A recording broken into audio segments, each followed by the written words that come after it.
There's a category of behavior almost nobody thinks to examine closely because it doesn't look suspicious in isolation. It looks like ordinary, unremarkable life continuing on as normal. But string enough of these small, individually explainable moments together over months rather than days, and a very different picture starts to form. Today, we're covering a third set of signs, different from anything we've discussed before, focused specifically on the quiet, structural ways a narcissist keeps a channel open to you, long after they've convinced themselves and everyone around them that they've genuinely moved on. Let's start by reestablishing the core principle underneath everything in this entire series, because it applies just as much here as it did in our earlier episodes. Genuine indifference requires no upkeep. It doesn't need to be protected, defended, or quietly reinforced through indirect behavior. The moment you notice someone actively maintaining the appearance of not caring, you're looking at evidence of the opposite.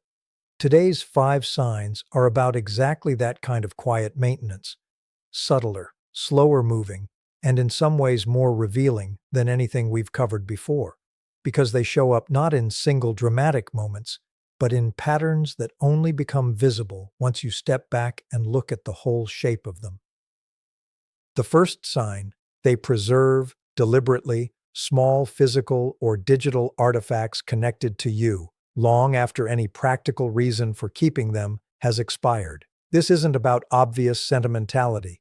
Nobody expects someone to burn every photo the moment a relationship ends. What's worth noticing is something more specific. An old voicemail kept, unlistened to, but never deleted, for years. A playlist you built together, still intact on their account, never touched, never removed, simply sitting there, technically accessible, technically theirs to delete at any moment, and yet never actually deleted. A gift you gave them, displayed or stored in a way that suggests active preservation rather than simple forgetfulness. Genuine indifference tends to produce a kind of natural, unremarkable erosion. Things get deleted during routine phone cleanups. Items get donated or discarded during a move. Nobody thinks twice about it because none of it carries any charge anymore. Deliberate, ongoing preservation, sustained specifically past the point where forgetting would be the more natural outcome, reveals something different: an unwillingness to fully close the account, even when there's no practical reason left to keep it open. The second sign: an unusual pattern of professional or social choices that seem to orbit spaces you're known to occupy without ever technically entering them directly. Applying for jobs at companies adjacent to where you work without applying to your specific company. Joining social or professional circles 1 degree removed from your own. The same industry conference, but a different track. The same gym chain, but a different location. The same social scene, but always managing to remain just outside whatever specific group includes you directly. This kind of adjacent positioning is worth paying attention to because it maintains proximity without technically crossing any line you'd notice or object to. It's a way of remaining close to your world, close enough to occasionally hear about you, occasionally cross paths with people who know you, without ever making a move specific enough to be called out directly as continued interest. The third sign, and one of the more psychologically interesting ones: an oddly specific defensiveness about you that surfaces when other people criticize you, even though they claim total indifference to your life themselves. This shows up in group settings, in conversations among mutual friends, in moments where someone else makes an offhand critical comment about you, expecting the narcissist, of all people, to agree or at least stay neutral. Instead, there's an unexpected correction, a mild but noticeable defense, a subtle redirection of the conversation away from criticism of you specifically. This reveals something worth sitting with. Genuine indifference doesn't produce protectiveness. If you've truly stopped mattering, criticism of you should land as neutrally as criticism of any other acquaintance. A flicker of defensiveness, however small, suggests you still occupy a category in their mind that other people simply don't. Someone still worth quietly protecting, even while outwardly claiming not to care at all. The fourth sign: a persistent, specific curiosity about the reasons behind your major decisions, expressed indirectly through questions to mutual contacts that go beyond simple catching up small talk. Not, how's she doing, which is ordinary and unremarkable, but did something happen that made her decide to move? Or why do you think he ended things with his last partner? Questions that seek explanation and motive rather than simple status updates. This kind of inquiry reveals something specific, an ongoing need to understand you, to keep building an internal model of your decision-making, your reasoning, your internal world, long after any practical reason for maintaining that model has expired. Genuine indifference doesn't need explanations. It simply doesn't ask the follow-up question at all. The fifth sign, and perhaps the most quietly telling one, an inability to speak about the relationship's ending with any consistent, settled narrative over time. Ask them at different points, months apart, what happened, and you'll notice the story shifts. Sometimes it was mutual. Sometimes they ended it. Sometimes you were impossible to be with. Sometimes they made mistakes they're still processing. This inconsistency isn't necessarily deliberate deception. It's evidence that the story hasn't actually settled internally, that it's still being actively worked on, reshaped, and reconsidered, rather than having reached the kind of stable, unremarkable account that genuine closure eventually produces. A truly finished chapter tends to get told the same way, consistently, because there's no ongoing internal negotiation happening about what it actually meant. A chapter that's still open gets told differently depending on the day, the audience, and whatever internal narrative happens to be dominant in that particular moment. I want to pause here and say something important about why these 5 signs specifically matter differently than the ones we've covered in earlier episodes on this same topic. The signs we discussed before tended to be more active, direct monitoring, engineered proximity, performative displays. These 5 are quieter and slower, revealed more through absence and inconsistency than through any specific action. This matters because it means these signs are actually harder to notice in the moment, and usually only become visible in hindsight, once enough time has passed to compare patterns across months rather than days. If you're looking for a single dramatic moment that confirms any of this, you'll likely miss it, because the entire nature of these 5 signs is that they only reveal themselves cumulatively, over a longer arc than any single conversation or interaction could ever show. I want to say something important about why understanding this particular set of signs matters, beyond simple curiosity or vindication. It's not to build a stronger case, or to have more evidence ready the next time you want to explain to a friend why you suspect someone hasn't moved on. It's to protect your own peace of mind by removing the discomfort of confusion, the vague, hard-to-articulate sense that something doesn't quite add up, that moved on doesn't actually match the specific texture of what you're observing. Naming these patterns clearly removes that confusion, replacing it with an accurate, settled understanding that requires no further investigation, no further monitoring, and certainly no further engagement on your part. And this is where we're headed in the second half of this conversation. Why these 5 particular signs, the preservation, the adjacent positioning, the defensiveness, the ongoing curiosity, the unsettled narrative, tend to persist for years rather than months in certain cases, what actually causes some people to eventually let all 5 patterns fully resolve, while others carry them indefinitely. And why, regardless of which category someone falls into, none of it changes anything about what you actually need in order to move forward completely on your own terms, without needing any of these 5 patterns to ever fully resolve on the other side.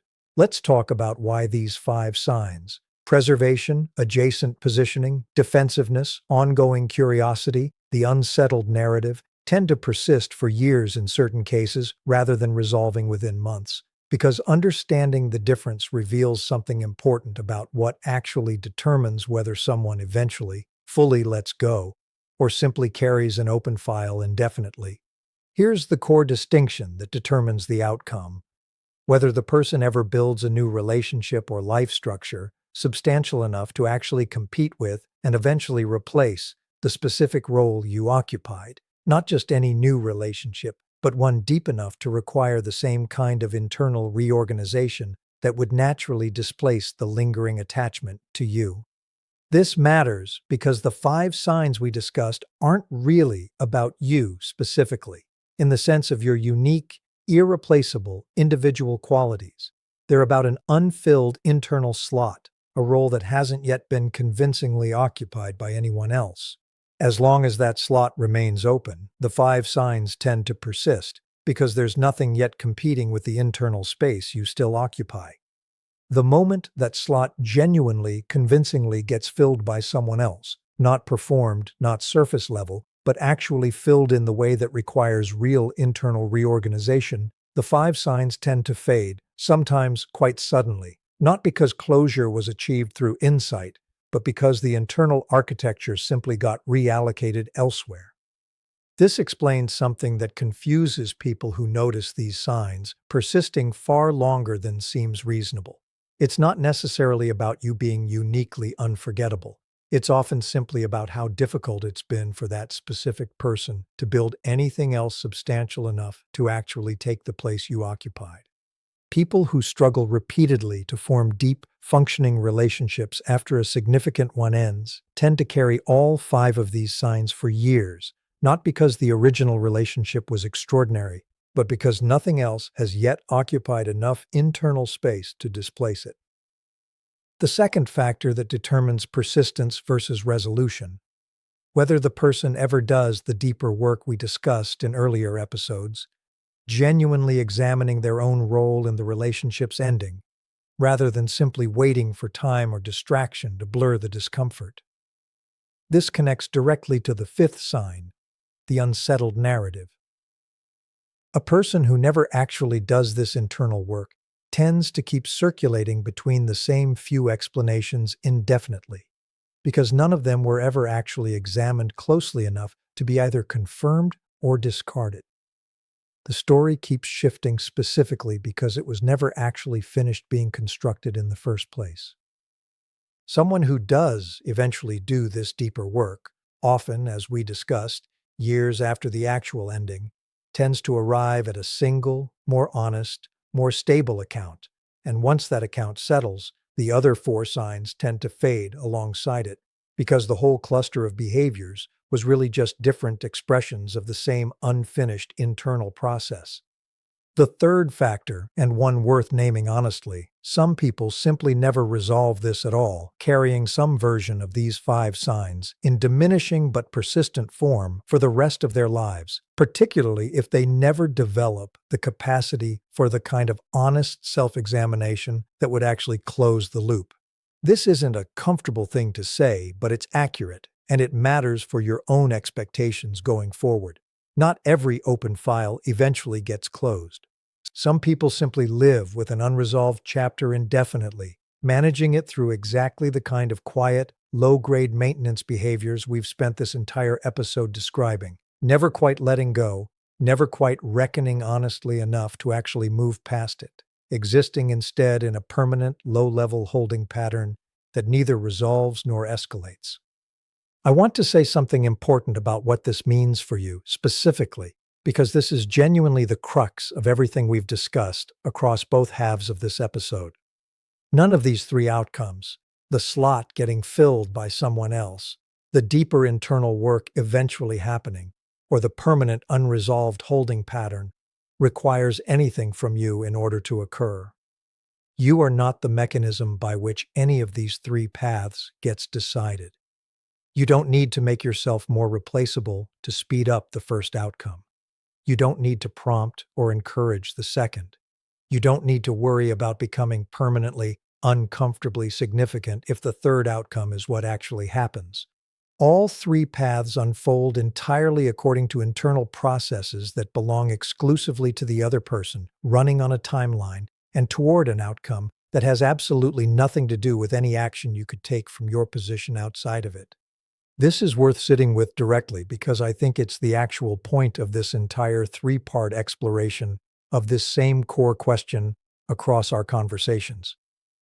The five signs, in whatever combination they show up, in whatever timeline they unfold, were never actually information you needed in order to move forward. They were, at most, a way of satisfying a very natural, very human curiosity about whether your own experience of that relationship was accurately perceived, whether what felt significant to you registered as significant to them too. And the honest answer, across almost every version of this pattern we've discussed, tends to be yes, in some form, to some degree, whether or not it ever gets acknowledged, resolved, or communicated back to you in any way you'll ever actually witness.